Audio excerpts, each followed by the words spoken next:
আশে পাশে মানুহবিলাকক কোন পলিটিকেল পাৰ্টি আনিছে কি কথা ক'বলৈ আহে আপোনাৰ লাজ বোলা বস্তুটো আছে নে নাই বাৰু মানে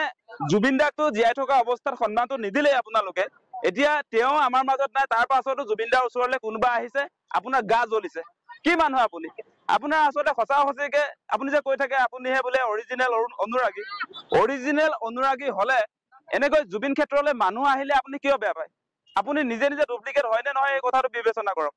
জুবিন দাক ছিংগাপুৰলৈ কোনে নিছিলে ভাৰত চৰকাৰ মানে কোন বিজেপিয়ে যদি ছিংগাপুৰত জুবিন দাক তাত নি লৈ যোৱাৰ পাছত নিৰাপত্তাৰ ব্যৱস্থা কৰি দিয়া হলে জুবিন দা আজি আমাৰ মাজত থাকিলেহেঁতেন আজি পবিত্ৰ মাৰ্ঘেৰিটা নামৰে মানুহজনে ডাঙৰ ডাঙৰ লেকচাৰ যে দি আছে আজি পবিত্ৰ মাৰ্ঘেৰিটা নিজে জুবিন দাৰ মেনেজাৰ আছিলে তেওঁ নিজে বৰ্তমান সময়ত বিদেশ ৰাজ্যমন্ত্ৰী ছিংগাপুৰ বাহিৰৰ যি আপোনাৰ বিদেশ ৰাজ্যমন্ত্ৰী এগৰাকীৰ যেনেকে আচলতে গুৰুত্ব থাকিব লাগিছিলে নিজৰ বন্ধুজনৰ প্ৰতি তেওঁ কোনো নিৰাপত্তাৰ ব্যৱস্থা কৰি নকৰে একো ব্যৱস্থাই কৰি নিদিলে সেইকাৰণে ছিংগাপুৰত থকা মানুহে জুবিন দাক সাগৰলৈ লৈ গ'ল য'ত আচলতে পানী আৰু জুইত জুবিন দা যোৱা বাধা আছিলে সেই কথা বতৰাবিলাক আমি বুজি পাইছো জুবিন দাৰ মৃত্যুৰ পাছতো ৰিণিকী ভূঞা শৰ্মা আপোনাৰ পত্নীৰ ফেশ্বন শ্ব' চলি আছিলে বুলি কৈছে সেই কথা বতৰাবিলাক আজি অসমৰ সংবাদ মাধ্যমত হওক আজি সামাজিক মাধ্যমত কোনেও চৰ্চা কৰা নাই আপুনি ভাবিছে নেকি মানুহে কিন্তু পাহৰা নাই আজি আপুনি এই সংবাদ মাধ্যমক দবাই তেওঁলোকক ভয় ভাবুকি দি আচলতে আপোনাৰ পত্নীৰ যিটো ফেশ্বন শ্ব' চলিছিলে সেই কথা বতৰাবিলাক আপুনি ৰাইজৰ মনৰ পৰা লুকুৱাব পাৰিম বুলি ভাবিলেও এই সন্দেহ আমাৰ থাকি গ'ল আপোনালোকে যে চামকানু মহন্তৰ লগত লগ লাগি জুবিন দাক ছিংগাপুৰলৈ নিলে তাৰ পাছত কোনো প্ৰয়োজনীয় ব্যৱস্থাপনা কৰি নিদিলে আপোনালোকৰ কোনো দায়িত্ব যে নললে সেই কথাটো আজি প্ৰমাণ হৈ গ'ল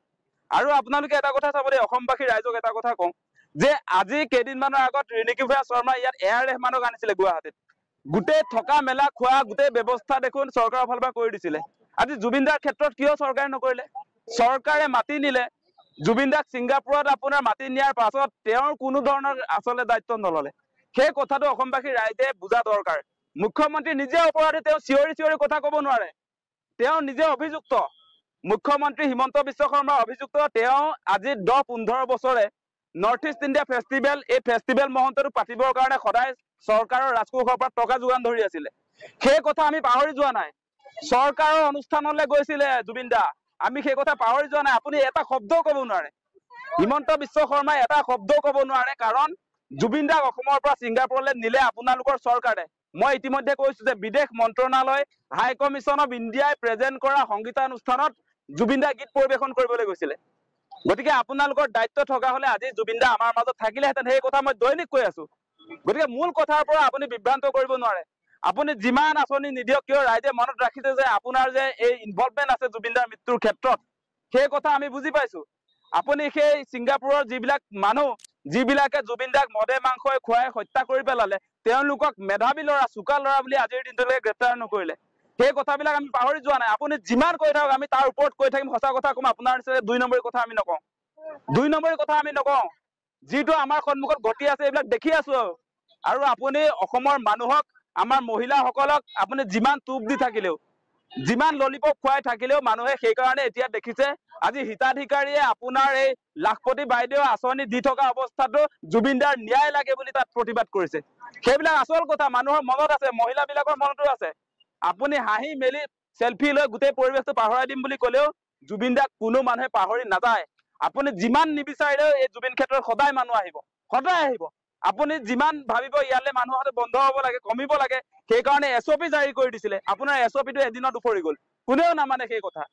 জুবিন দাক যেতিয়া ইচ্ছা তেতিয়াই আচলতে ৰাইজে ইয়াত জুবিন দাৰ ওচৰত আহিব শ্ৰদ্ধাঞ্জলি জনাব তাক আপুনি বাধা দিব নোৱাৰে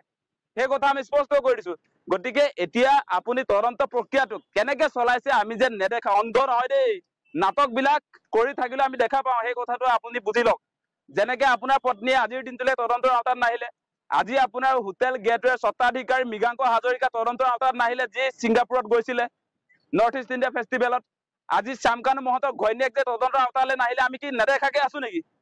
সব দেখি আছো আপুনি যিমান কথা ক'লেও আপোনাৰ প্ৰতিটো কথাত যে ভুল আছে আমি দেখি আছো এইবিলাক গতিকে মুখ্যমন্ত্ৰী ডাঙৰীয়া আপুনি বাছি নাযায় সেই কথা স্পষ্ট আপোনাৰ বিদায় হ'ব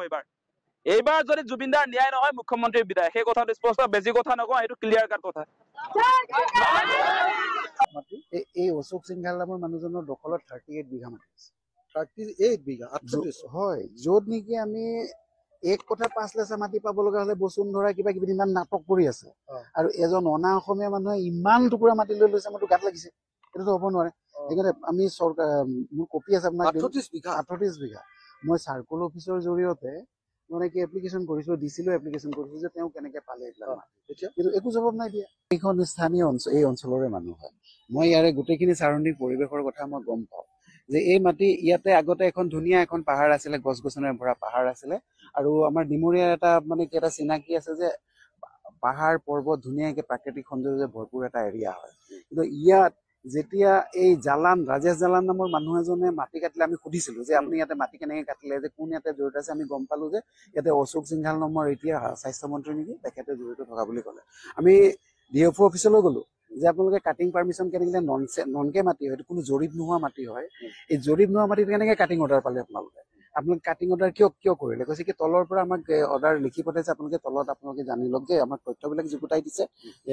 চাৰ্কুল অফিচত গলো আমি চাৰ্কুল অফিচত সুধিছো যে এইবিলাক কেনেকে ধৰণৰ আপোনালোকে হেৰি দিলে নে জইন দিবিচোন তাত এডালো গছ নাছিলে গছ নাথাকিলেও নন কেডাষ্ট্ৰিয়েল লেণ্ড কেনেকে কাটিলে আপোনালোকে আৰু ইয়াতেতো আমি দেখিছো প্ৰত্যেকজন জনসাধাৰণক আপোনালোকে সুধিব যে ইয়াতে এটা ধুনীয়া পাহাৰ এটা আছিলে গছ গছনিৰে ভৰপূৰ এৰিয়া আছিলে এইটো কেনেকে কাটিলে আচলতে তেওঁলোকে এই নন কেডাষ্ট্ৰিয়েল মাটিখিনিত তেওঁলোকে অন্য এটা জেগাৰ পৰা পট্টা আনি পেলাই ইয়াতে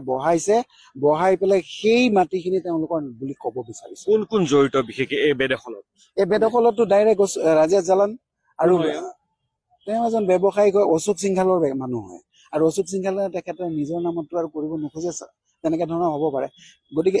ইয়াৰ বিষয়ে তদন্ত বিচাৰি পেলাই আচলতে ইয়াৰ ভিতৰত কি আছে আমি বিচাৰি পেলাই আমি ডিচি মহোদয়ক আমি এপ্লিকেশ্যন কৰিছিলো আজিলৈ আমি উত্তৰ পোৱা নাই পাছফালে মই দুডোখৰ মাটি দেখা পাইছো এফালে পাহাৰ আছে আনফালে ৰবৰ বাগান আছে দেখা পাইছো এই ৰবৰ বাগানটো বাউণ্ডাৰী দিয়া আছে হয় এই ৰবৰ বাগানটোৰ লগতে সেইটো ফালে আমাৰ 1902 চনৰ এখন শ্মশান আছিলে এই মেইন প্লেচটো য'ত নেকি নাম কীৰ্তন হৈ আছে তাতে আছিলে তাৰপিছতে এতিয়াও তাতে আছে অনুষ্ঠান তাতে আমাৰ জুবিনদাৰ ইয়াতে অনুষ্ঠিত হ'ল এতিয়া তাৰ পিছফালৰ ৰাবাৰ বাগান এইটো গুৱাহাটী মানুহৰ হয় আমাৰ স্থানীয় মানুহৰ আগতে আমাৰ স্থানীয় মানুহে ইয়াতে আৰু আমাৰ যিবিলাক ট্ৰাইবেল মানুহ আছে এইবিলাক ট্ৰাইবেল বেল্টৰ মাটি নহয় ট্ৰাইবেল বেল্টৰ মাটি হয় আৰু এটা কথা ট্ৰাইবেল বেল্টৰ মাটিত অশোক সিংঘাল নামৰ বা সেই জালান নামৰ মানুহৰ নামত কেনেকে মাটিটো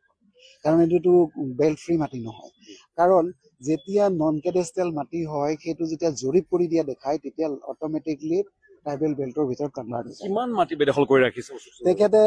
মই জনাত একদম 38 বিঘা মাটি দখল কৰি ৰাখিছে য'ত নেকি আমি এক কথা 5 লেচা মাটিৰ কাৰণে আমাৰ স্থানীয় মানে কক বকাব লগা হৈছে ইমান বিশাল মাটি তেওঁলোকে দখল কৰিবলৈ কেনেকে সুবিধা পালে এই বিষয়টো কেতিয়াবা আপোনালোকে চাৰ্কল অফিচাৰ বা মণ্ডলৰ দৃষ্টিগোচৰ কৰিছিলে নেকি বা প্ৰশাসনৰ দৃষ্টিগোচৰ কৰিছিলে নেকি বা কি প্ৰত্যুত্তৰ পাইছিলে আপোনালোকে যদি আমিতো বহুতবাৰ এইবিলাক এপ্লিকেশ্যন কৰিছো আমি জনাইছো যে এইবিলাক আচলতে কেনেকে জানিবলৈ যত্ন কৰিছো কিন্তু কিয় বা তেওঁলোকে জনাব পৰা নাই